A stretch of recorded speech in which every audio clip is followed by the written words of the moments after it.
عادي، وانت قاعد في الملعب كده ايه، تروق الزرع او ترش ميه. فهو يا اما عشان الجمهور زي ما انت غنيت غزاله وسقف لك، ممكن يقول لك قرار ازاله. زي ما تقبلنا الغزاله، عندي غزاله ايه، غزاله حمراء بتشرب ميه ايه، الشوال الفاضي ده، ممكن احنا بدل الغزاله نعمل لك ازاله.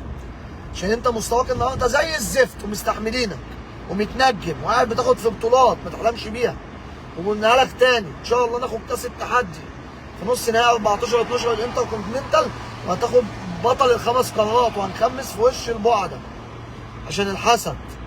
والكاس هيسلمه لها عمك ابو تريكه، اللي قد تكون ما تجيش فرد الشراب من بطوله زمان ولغايه النهارده، وملبسينك رقمه.